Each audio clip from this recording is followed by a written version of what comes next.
You are watching TV Next. നമസ്കാരം. T V next ന്യൂസിലേക്ക് സ്വാഗതം. Thank you. ഇത് നമ്മുടെ ബിസ്മി റാവുത്തറാണ്. പുള്ളിക്കാരി ഒരു അസിസ്റ്റന്റ് ഡയറക്ടറാണ് ഫിലിമിൽ. അപ്പോൾ തന്നെ മോട്ടിവേഷണൽ ട്രെയിനറാണ്, എഴുത്തുകാരിയാണ്. അപ്പോൾ നമുക്ക് ഇന്ന് പുള്ളിക്കാരുടെ വിശേഷങ്ങൾ അറിയാം. ഇപ്പോൾ അടുത്തിടെയായിട്ട് ഒരു അവാർഡ് കിട്ടുകയുണ്ടായി, നമ്മുടെ നിറവ് എന്ന പരിപാടി, ജേർണലിസ്റ്റ് മീഡിയ ക്ലബിൻ്റെ. എന്തായിരുന്നു അവാർഡ് കിട്ടാനുള്ള ഒരു കാരണം? ഒപ്പം അവാർഡ് കിട്ടിയപ്പോൾ എന്ത് ഫീൽ ചെയ്തു?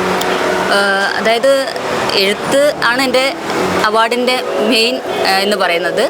ഞാനൊരു പെണ്ണകം എന്നൊരു ബുക്ക് എഴുതി. എൻ്റെ ഫസ്റ്റ് ബുക്കാണ് കേട്ടോ പെണ്ണകം. അല്ലാതെ ഞാൻ റൈറ്ററാണ്, ആർട്ടിക്കിളും അതേപോലെ തന്നെ മോട്ടിവേഷൻ സ്പീക്ക് അങ്ങനെയുള്ള കണ്ടൻറ് റൈറ്റർ ഒക്കെയാണ്. അപ്പോൾ ഇത് പെണ്ണകം എന്ന് പറഞ്ഞാൽ ഒരു സ്ത്രീ ജനനം മുതൽ മരണം വരെ നേരിടുന്ന അവരുടെ ജീവിത അനുഭവങ്ങൾ, യാഥാർത്ഥ്യമായ അനുഭവങ്ങളെ ചേർത്തിണക്കിയ ഒരു ബുക്കായിരുന്നു.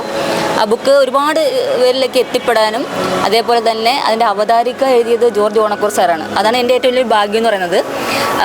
അപ്പോൾ എല്ലാവരിലും എത്താനും നല്ല ഫീഡ്ബാക്കാണ് കിട്ടിയത്. അപ്പം പല സ്ത്രീകളും പറയാറുണ്ട് ഇതെൻ്റെ അനുഭവമാണ്, ഇതെങ്ങനെ മനസ്സിലായി എന്നുള്ളത്. അപ്പോൾ അത് തന്നെയാണ് എനിക്കൊരു പോസിറ്റീവ് എന്നുള്ളത്.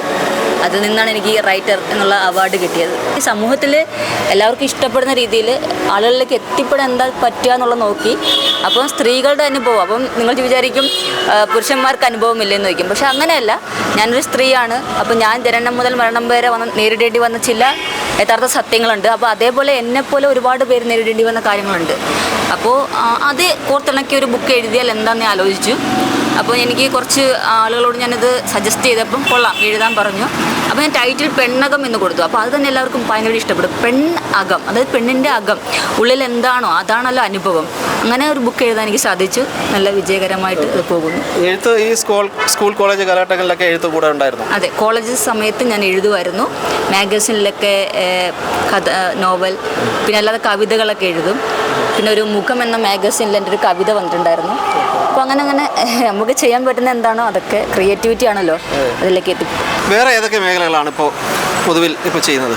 ഇപ്പോൾ ഞാനൊരു മോട്ടിവേഷൻ സ്പീക്കറാണ്. അപ്പോൾ മോട്ടിവേഷൻ എന്ന് പറയുമ്പം നമുക്ക് എല്ലാവർക്കും അതിലേക്ക് എത്തിപ്പെടാൻ പറ്റില്ല. പക്ഷെ ഞാൻ ഈ കണ്ടൻറ് റൈറ്റിങ്ങും അങ്ങനെയൊക്കെ എഴുതുന്നത് കൊണ്ടും പിന്നെ അതേപോലെ തന്നെ മോട്ടിവേഷൻ എനിക്ക് ഒരുപാട് സംസാരിക്കാൻ ഭയങ്കര ഇഷ്ടമാണ്. പിന്നെ ഒപ്പം തന്നെ മോട്ടിവേഷൻ്റെ ഒരു കോഴ്സൊക്കെ അറ്റൻഡ് ചെയ്തിട്ടുണ്ട്. അപ്പോൾ അതിലൂടെ വന്നപ്പം കുറച്ചുകൂടെ എനിക്കത് ഡെവലപ്പ് ചെയ്ത് 1-2 പേര് കൗൺസിലൊക്കെ ചെയ്തപ്പം അവർക്ക് ബെറ്റർ ആയിട്ടുള്ള പോസിറ്റീവായിട്ടുള്ള ഒരു ഇത് കിട്ടി. അങ്ങനെ ഞാനൊരു ചാനലിൽ വർക്ക് ചെയ്തു, മോട്ടിവേഷൻ ചാനലിൽ. അപ്പോൾ അവിടെ ക്ലാസ്, സൂം മീറ്റിംഗ്, അങ്ങനെ കുറേ ഫേമസ് ആയിട്ടുള്ള ചാനലാണ്. അപ്പോൾ അതിലൊക്കെ എനിക്ക് വർക്ക് ചെയ്യാൻ പറ്റി. അപ്പോൾ കുറേ പേരെ ഞാൻ ക്ലാസ് എടുക്കുന്നുണ്ട്, ഇപ്പോഴും ക്ലാസ് എടുക്കുന്നുണ്ട്.